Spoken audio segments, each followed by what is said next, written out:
kenapa diajak dokter David? Karena keduanya ini dokter, ya. Keduanya sudah divaksin, keduanya sudah kena COVID. Betul. Ya kan? Sangat beruntung. Sangat beruntung. Jadi aku pengen mulai dulu pertanyaan dokter Tony-nya. Ini mungkin pertanyaan buat dokter David juga. Siap.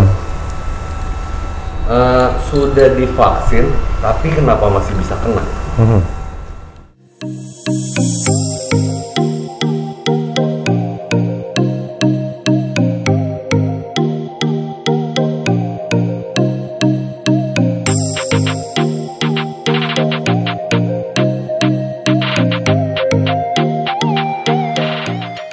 Oke, kembali bersama Bobison Channel untuk seksi Vlogdesk. Gue punya seksi Vlogdesk. Ini dokter Hobi, dokter David. Kita lagi vlog bareng. Narasumbernya satu, dokter juga ya. Dikeroyok oleh 2 YouTuber. Benar. Jadi ini dokter Tony, spesialis bedah ya. Betul, spesialis bedah. Tapi kita topiknya di sini mau ngomong tentang COVID. Nah, kenapa diajak dokter David? Karena keduanya ini dokter, ya. Keduanya sudah divaksin, keduanya sudah kena COVID. Betul. Ya kan? Sangat beruntung. Sangat beruntung. Jadi aku pengen mulai dulu pertanyaan dokter Tony-nya. Ini mungkin pertanyaan buat dokter David juga. Siap. Sudah divaksin, tapi kenapa masih bisa kena? Ya, senior dulu ya. Ya, senior dulu harus yang ilmunya lebih tinggi. Saya kan berhenti di umum. Beliau melanjutkan. Oke. Jadi untuk keterangan kita semuanya udah negatif ya. Jadi udah antigen dan segala macam udah oke ya. Sama-sama. Jadi oke lah semua ya. Ya, negatif semua. Jadi kenapa divaksin ya? Saya kasusnya Dr. David juga ya udah 2 kali, bahkan ada yang sampai udah berapa kali tetap 3 kali tetap kena ya. Nah, seperti kita ketahui bahwa vaksin itu kan sangat bervariabel. Semuanya mengklaim ya, sebagian paru ada yang 65, ada yang 90, ada yang 70 ya. Nah, jadi variabel kita sebagai manusia itu banyak sekali untuk memungkinkan kita itu timbul antibodi atau tidak. Betul, ya kan? Mulai dari genetik kita yang paling kompleks, mulai dari imunitas kita, ya kan, dan mulai dari virulensinya sendiri yang didapat, gitu, ya. Kalau dan waktu, dan terakhir adalah waktu, ya. Misalnya kita divaksin, tapi kekebalannya belum timbul karena di 2 bulan atau 3 bulan, terus kena dalam waktu 2 minggu, ya wajar lah kena, ya kan, karena belum timbul antibodinya, benar nggak? Secara teori kan timbulnya di atas 1 bulan. Nah, makanya dia bisa kena. Tapi divaksin itu bukan berarti nggak bisa kena. Ya, betul. Nah, jadi apa gunanya vaksin? Ya memang vaksin itu kan tidak menjanjikan 100% kekebalan. Ya, pasti dia selalu ngomong 65%. Artinya ada 40% yang tidak bisa kebal. Ya, jadi nggak bisa kita ngalahin vaksin. Kalau kita kena, vaksinnya nggak bekerja. Dia udah klaim kok 40% bahwa memang ada masyarakat yang tidak bisa efektif dengan menggunakan vaksin tersebut, gitu. Nah, kenapa kita tetap harus vaksin? Ya, kalaupun ada kemungkinan 10% saja kita bisa selamat, bisa kebal dengan COVID ini, pasti kita ambil lah. Nah, mungkin kita nggak ambil kesempatan itu. Apalagi ini ada 65% kemungkinan kita bisa kebal, bisa lolos dari COVID. Nah, pasti itu kita akan ambil. Oleh karena itu, vaksin ini udah menjadikan program yang absolut lah di negara kita. Ya, bahkan sekarang sampai anak-anak SD pun udah mulai di vaksin. Maksudnya gini loh. Sudah divaksin tapi masih bisa kena.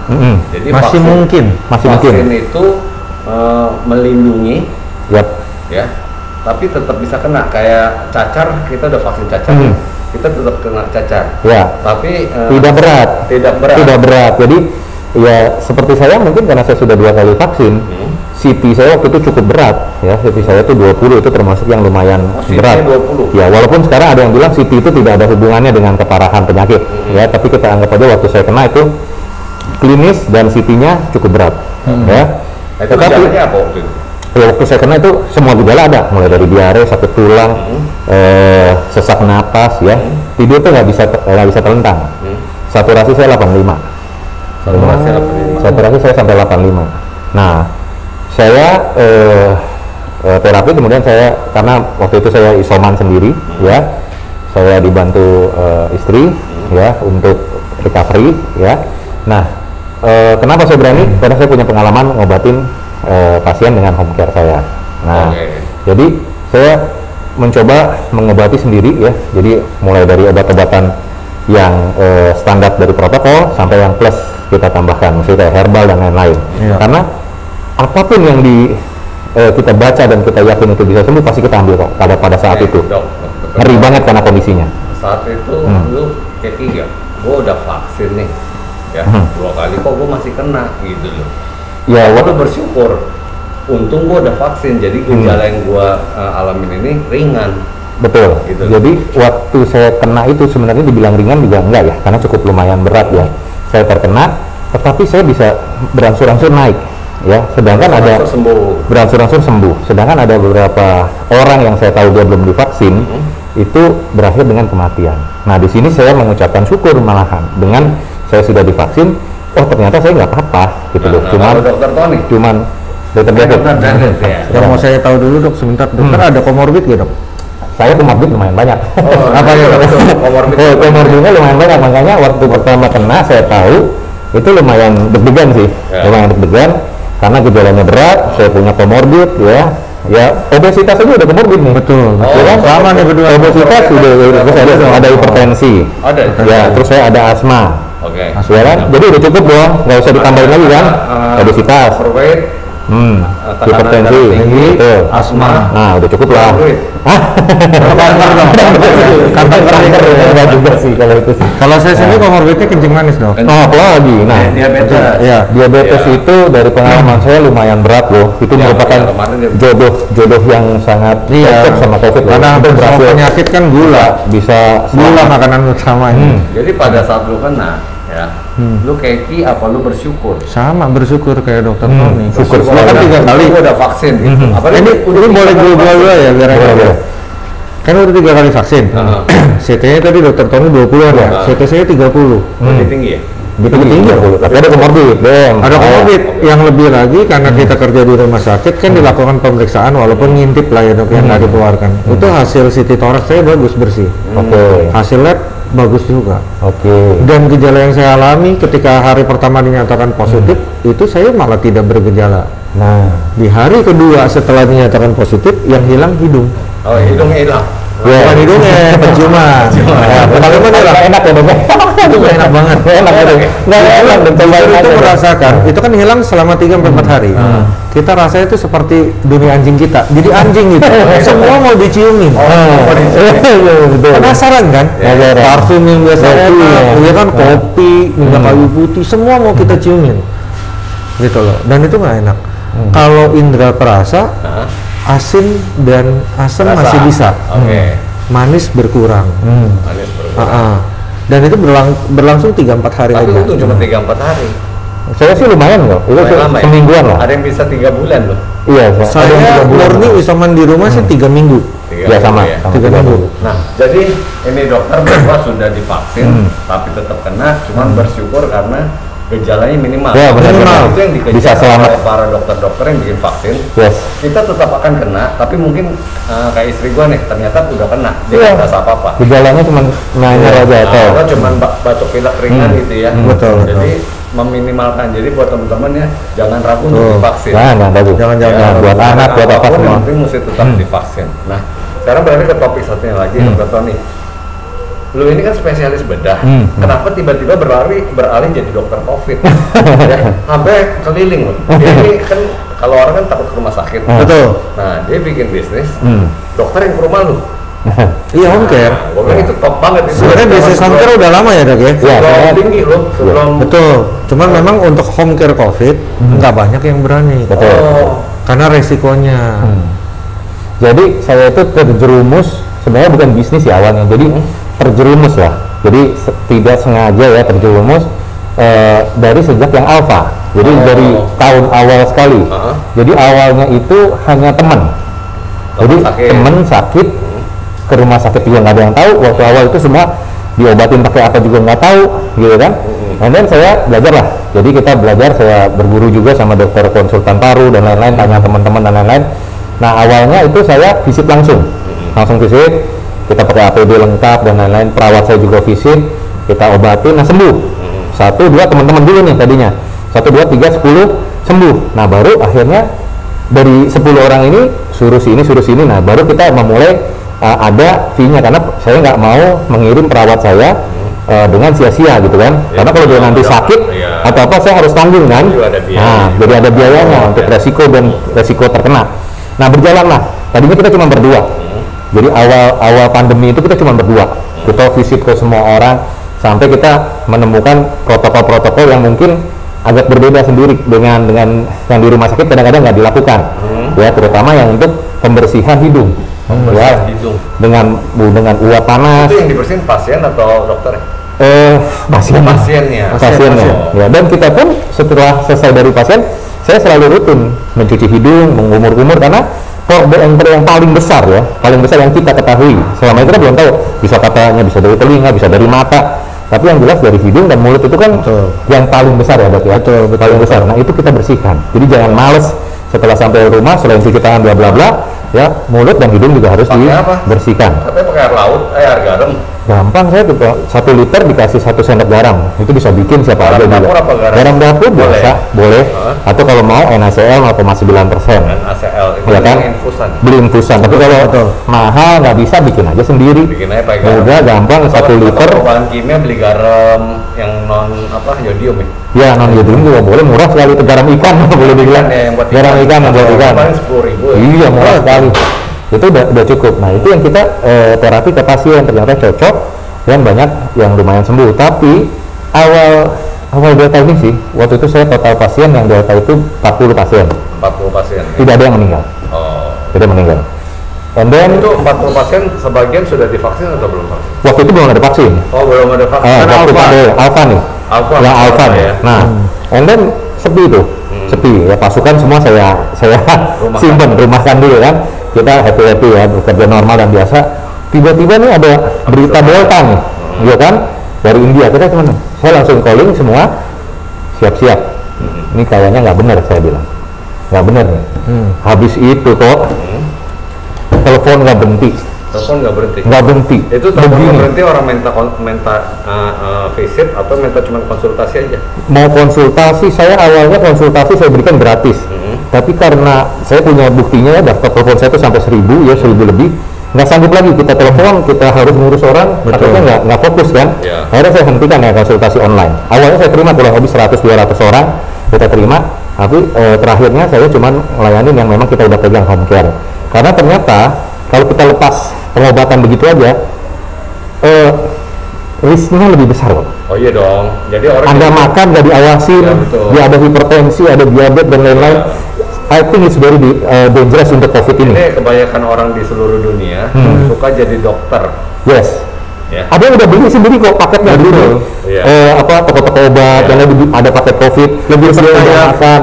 Apotekernya dok. Bukan kita percaya apoteker, kadang lebih percaya medsos. Iya. Selain medsos juga apoteker, dia tanya obat COVID di apotek ini apa? Dikeluarin paket.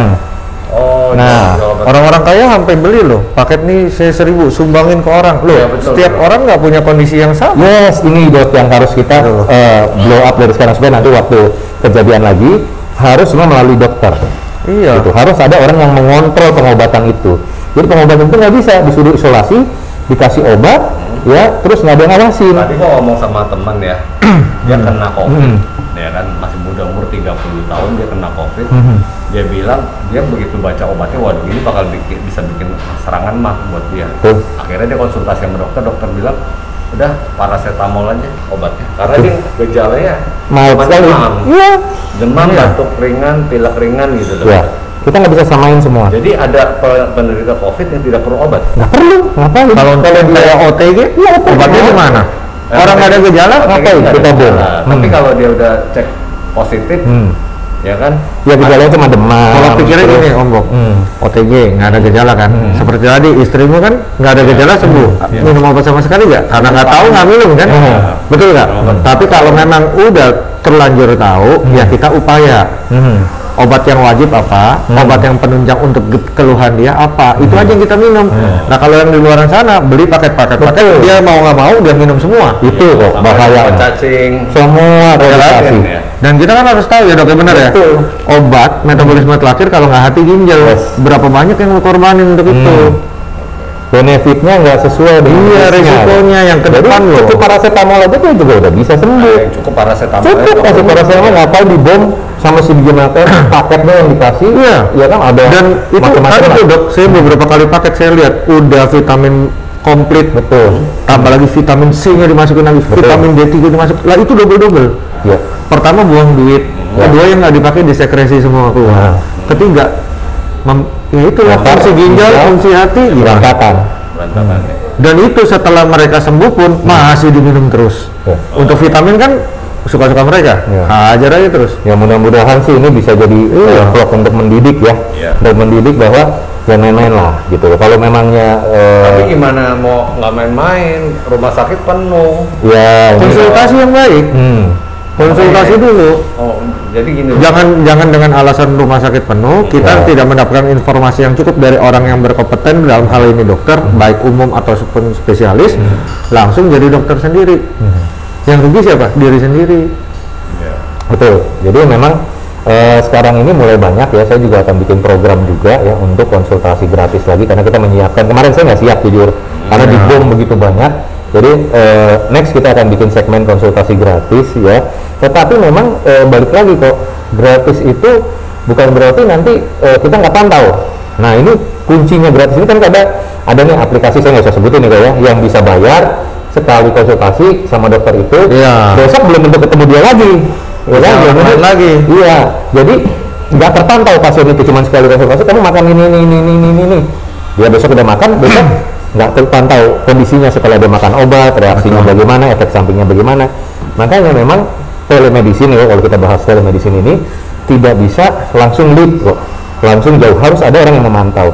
Kalau di luar memang ada telemedicine, tetapi kalau untuk dia sekali konsultasi besok itu ada follow up kok, bisa social worker ya kan, bisa relawan ya kan, terus bisa perawat juga dari hospital setempat atau dari puskesmas ya kalau kita bilang. Nah ini koordinasi ini yang mungkin harus diatur lagi sama pemerintah nanti ya. Jadi ya kita kemarin nggak siap lah. Betul. APK itu sih sebenarnya saya tahu yang dimaksud Dokter Tony ya.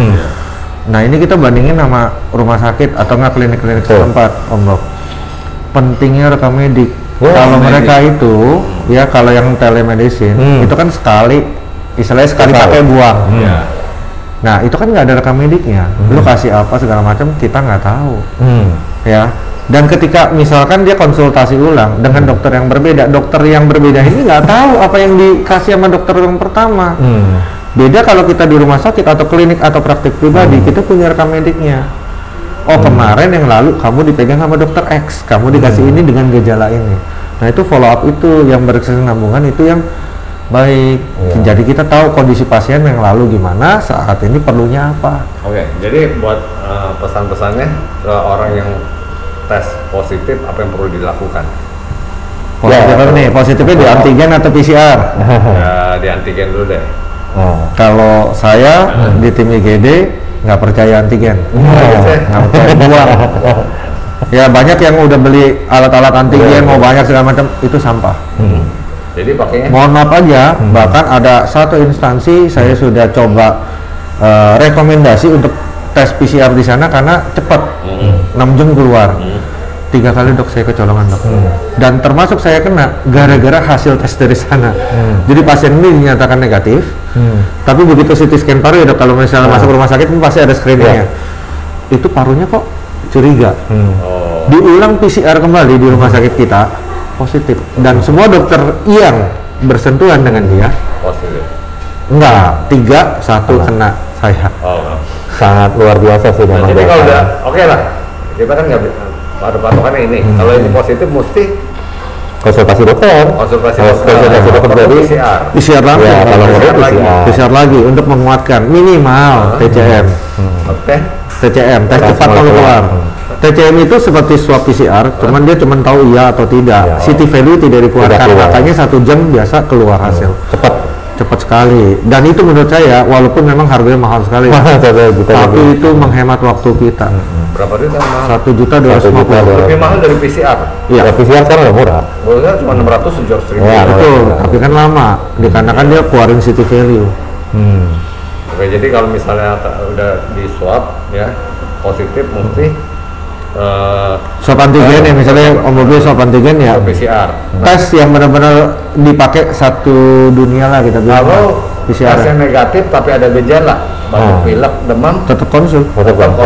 Jadi alurnya sih sebenarnya kan sekarang ini kita udah mempunyai layanan kesehatan ya, baik puskesmas yang dari pemerintah RSUD maupun yang klinik swasta. Nah, mereka ini kan diperbolehkan buka dalam situasi apapun. Jadi nggak ada alasan untuk tidak melakukan konsultasi ke dokter. Harusnya dokter itu udah tersebar di mana-mana ya, bisa diakses. Dan telemedicine-nya juga mungkin harus hospital atau klinik base. Betul. Jadi bukan yang lepasan. Jadi kalau dia konsultasi dokternya itu ada di klinik itu, ada di rumah sakit itu. Jadi nggak mengawang-awang ada di mana itu dokter. Nah nanti kalau ada apa-apa dia bisa datang ke dokter itu. Jadi setelah kita jadi alur dari COVID ini, begitu pasien merasa dia punya gejala apapun, diare dan lain-lain itu merasa tidak enak, dia boleh langsung konsultasi ke dokter. Nanti biasanya dokter menganjurkan untuk melakukan PCR. PCR. Kalau di PCR ternyata negatif, biasanya itu nanti akan diobservasi 1 minggu, nanti suruh datang lagi. Kalau perlu masih ada gejala, kita PCR ulang. PCR ulang, apakah memang ternyata positif. Kalau udah negatif ya udah mungkin penyakit biasa. Ya. Tapi kalau udah tes swasembada lah atau apa gitu sendiri gitu ya. Jadi mengadakan tes sendiri ya, untuk keluarga, untuk masyarakat di sekitar dan lain-lain, lalu didapatkan hasil yang positif, itu harus segera ke dokter dan mungkin dilakukan langsung PCR ya. Tetapi kalau dia negatif tapi dia ada gejala waktu di antigen, tetap harus dibawa. Kita harus nggak bisa selalu berpikir yang terburuk dulu ya, kalau sampai terbukti yang terburuk. Betul. Jadi ini kesimpulannya tetap vaksin walaupun tetap kena, tapi meminimalkan resiko dan gejala. Ya. Jadi program dari pemerintah ini sudah sangat bagus ya. Pak Jokowi, Pak Luhut itu udah bekerja sangat keras lah, menurut saya amazing lah kerjanya. Karena dengan cara apa lagi ya, pandemi itu kita bisa perangi dengan beberapa cara ya, memperangi pandemi. Pertama ya, biarin aja udah seleksi alam. Tapi berapa banyak? Kalau cuman angka mortalitas dari COVID ini cuma 5%. 5% dari 200 juta loh. Lumayan 10 juta. Wow, 10 juta orang loh kok. Itu nggak main-main loh. Belum ada 1 juta yang meninggal ya. Yes. Perasaan tiap hari di medsos ada yang meninggal. Betul. Jadi herd immunity no. Bagi saya no. Herd immunity adalah no jawabannya. Karena kalau dibiarkan begitu aja kita nggak ada acara, silakan aja seleksi alam. Wow, 10 juta orang. Oke. Lalu yang kedua adalah memisahkan positif dan negatif. Teorinya sih gampang. Ya, yang positif tarik keluar, diobatin, nanti baru masukin kita karantina wilayah, dan teorinya gampang, pelaksanaannya nggak gampang kok untuk dan yang ketiga ini dengan vaksin ini, ya kan? Jadi dengan vaksin diharapkan herd immunity yang tercapai itu lebih terkontrol dan tidak terlalu masif seperti halnya terjadi kalau kita alamiah, gitu kira-kira. Jadi memang upaya dengan vaksinasi ini udah the best kan menurut saya. Dari Dokter David sama kita ya adalah beberapa tanda kutip oknum dokter yang tidak percaya. Cuman kalau rata-rata kita bilang tetap percaya vaksin. Oknum dokter yang percaya vaksin inisial L ya. Siapa sih kemarin itu yang ramai itu kan? Saya juga kadang-kadang begitu, saya juga baru tahu. Apa perlu diundang nanti sama kita gitu barengan? Boleh juga sih, karena kan dia kan saingannya sama si dokter T kan. Cuman kok nyerangnya T terus, kenapa nggak yang kita ayo kalau mau adu gitu. Nanti saya ajak visit ya, langsung ke pasiennya langsung. Teman-teman yang kepengen tanya tentang COVID, mungkin kita bikin sesi kedua, ketik di kolom komentar. Ya, nanti baru ditanya, nanti kita akan ketemu lagi. Nah, kalau dari Dokter David ada pertanyaan lagi, Dokter Tonti? Sama lah kurang lebih ya. Sebelumnya terima kasih buat Meraki. Terima kasih ya. Di Pantai Indah Kapuk udah sedang tempatnya. Tempatnya enak. Ini loh Dok Lover Cafe loh. Jadi ada pos, makanya gue lihat ya ada pos ya. Bawa anjing. Bawa anjing boleh ya. Ukuran boleh bawa anjing. Oke. Sip, thank you. Podcast vlogcast kali ini bersama Dokter David dan Dokter Tommy tentang COVID, semoga bermanfaat dan jangan lupa dikasih komentar pertanyaan-pertanyaan atau ada mungkin pernyataannya. Oke. Mau mampir ke vlognya ya boleh. Oh iya, vlognya Dr. Tony belum di. Dr. Tony punya channel. Iya, udah rame dan itu vlognya tadi sempat sekilas lihat bagus. Ya untuk pengetahuan. Tony Sargen 27. Tony Sargen 26 itu buat dokter hobi. Iya, Hobi mah lebih banyak bukan bahas medis, kita bahas hal santai, ini bahas hubungin ya. Ya, ada seru lah, seru kan. Oke. Ya Allah. Thank you.